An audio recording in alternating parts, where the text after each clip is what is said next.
You have another story for us. I do. This one's also not very happy, to be honest. Okay. You know, I'm glad our listeners are not wasting their time listening to other channels and other mindless stories about the stock market and You things could like go that. somewhere and listen about Britney Spears and Lindsay Lohan, or you can listen here to what's really interesting. They may be sitting in traffic right now and learning something really useful right now. Okay, give them some more usefulness. All right. Put your goggles on, folks. Here it comes. This one is entitled Bush Plans Iran Airstrike by August. It was written by Mohammed Cohen. That's an interesting name right there. Yeah, it is. Well, for those listeners who didn't quite get that, Muhammad, of course, is an Islamic name, and Cohen is a Jewish name. Are you pre-chewing their intellectual food for them right there? I am, in fact. Okay. A little bit. On with the story. I just said it real quick, you know. Yeah, that's true. So, could have gone right over. Yeah. The George W. Bush administration plans to launch an airstrike against Iran within the next 2 months, an informed source tells Asia Times Online, echoing other reports that have surfaced in the media in the United States recently. Yeah, that's true. I've read a bunch of stuff about that.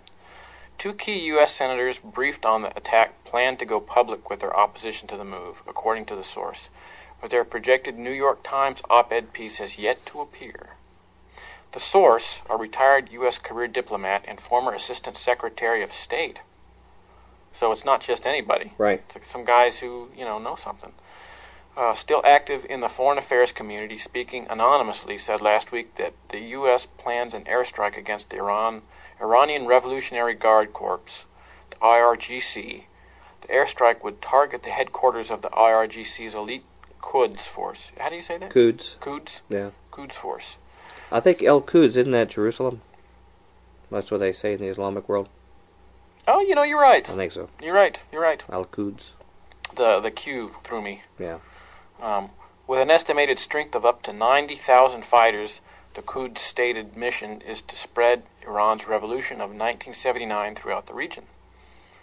Targets could include IRGC garrisons in southern and southwestern Iran. Now, it's funny. I remember talking to a friend of mine who, he's a very old gentleman, but he ended up being actually a missionary in Iran, of all places, back in 1970. And was he Zoroastrian? No. Oh, it was Christian. Christian. Oh, okay. Not from there. Oh, to all there. right. And he said he smoked a pipe and kind of waved his hand around, big poofy hair, And he said he would just talk about a straight talker. He said between puffs of his pipe, he said, and then I was in Guam for a year, and every single darn person in that place was possessed. And he just went on and on and on about the crazy stuff he saw in Guam, which actually happens to be one of the main IRGC garrisons. In Guam? Guam. Quam. Not Guam. Not the U.S. territory. Yeah, not Guam. Why is Guam coming in here? I didn't know there was a Guam. Well, axis. We didn't go to the moon, but they actually took Guam and put it. It's actually in Iran. Stranger things have happened lately. It floats, and they just dragged it with the 7th Fleet boats. Now I can see why we'd go to war then if they took one of our territories. They took Guam. That's what we're going to war for. Next they'd be Virgin Islands. Yeah. We're going to get emails from people saying they'd probably they took Guam. Yeah, they'd probably rename that the 70 Virgin Islands. Yeah, there you go. Yeah. There you go. Okay, continue our story. Anyway, U.S. officials have repeatedly claimed Iran is aiding Iraqi insurgents. In January 2007, U.S. forces raided the Iranian Consulate General in Erbil, Iraq, arresting 5 staff members, including 2 Iranian diplomats. It held until November. Last September, the U.S. Senate approved a resolution by a vote of 72 to 22, urging President George W. Bush to declare the IRGC a terrorist organization. Following this non-binding sense of the Senate resolution, non-binding, the White House declared sanctions against the Quds force as a terrorist group in October. The Bush administration has also accused Iran of pursuing a nuclear weapons program, though most intelligence analysts say the program has been abandoned. Now, didn't they just... It's tough to really figure this all out, because I've heard that from a lot of intelligence analysts, including people I know that are in the intelligence community. But I've also heard other people say that, like flat out, here's the bill of sale that, the Soviet Union got from Iran to build this reactor. you know? Right. And there's all this delayed payment on stuff, and, you know, it's hard to... Frankly, the problem that I have is I don't know any information to believe that's reported in our mass media, because we've just had a story we've reviewed before that talked about a special program that our Pentagon ran to put, quote, unbiased military experts in the mass media to be these unbiased, evaluator, consultant. Yeah, except they weren't anywhere close to unbiased. And they were told a message to sell. Yeah. Now, I'm sure that's not completely new, but the fact is, I suddenly realized the other day that when we watched like cable news or other kind of things like that, the commercials never stop. The sell job, whether it's something for Ford or GM or the regular news, it just changes who's the person selling us as the public.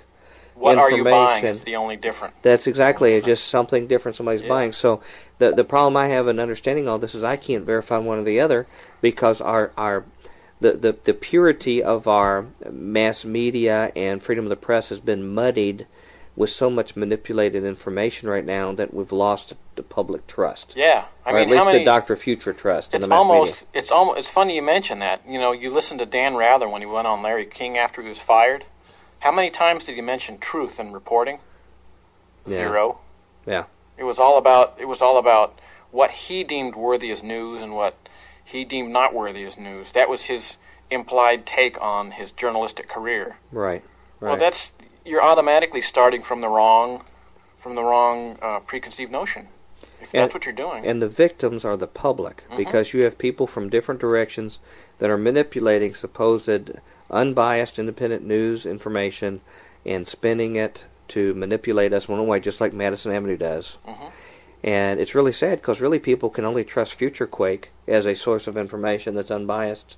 Yep. And because they can see our bank accounts, they can tell we're not having any economic benefit from the show. It's very, very close to zero over on the Tom Bionic area. I haven't been bought off this week. What about you, Tom? I don't believe so. Yeah, I haven't had too many people line my pockets to get a message out. Pretty much never. Yeah.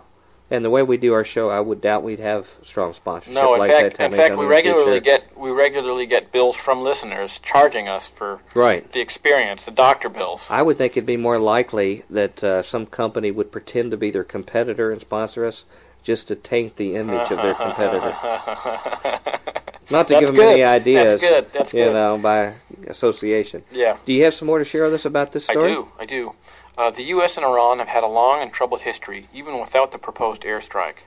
U.S. and British intelligence were behind attempts to unseat Prime Minister Mohammad Mossadegh. I think I said that right. Mossadegh, yeah. Mossadegh? Yes, Mossadegh. Oh, you're right, Mossadegh, who nationalized Britain's Anglo-Iranian Petroleum Company. That's a fascinating thing.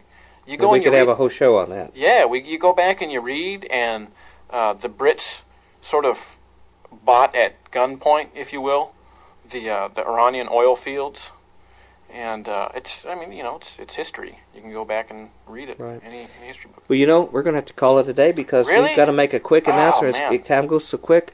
We need to make a couple quick announcements about our website and how we can get emails. So let's run those real quick, and then we'll have to do a really quick wrap up. So tell us about it, Merv. Yeah. Future Quake radio broadcasts are archived at www.futurequake.com, suitable for downloading or streaming, as well as other show information.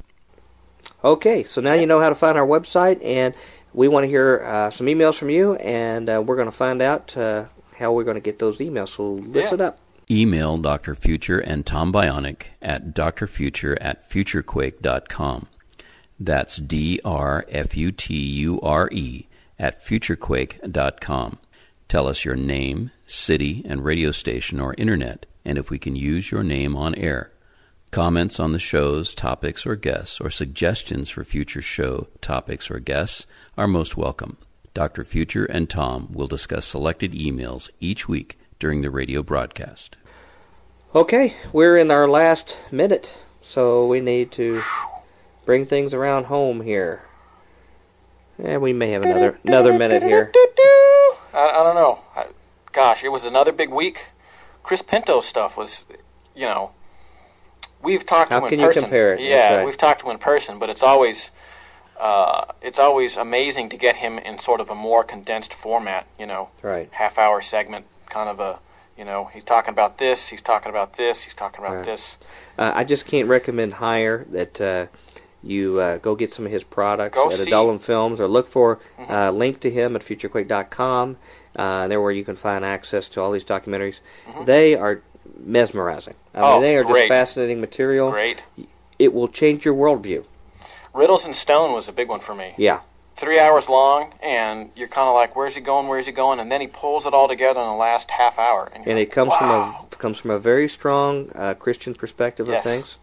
So we're going to have to call it our time here. All right. But it's been good to be with you, Tom. I enjoyed it, as always. Ladies and gentlemen, thank you for putting up with us for another week. We hope you enjoyed this week's show. We're going to have another fantastic guest next week. So until then, we hope your future is very bright. Have a good day. Bye. Join us next time as we dare to experience another aftershock of a future quake. There are new dreams crowding out old realities. There's revolution sweeping it like a fresh new breeze.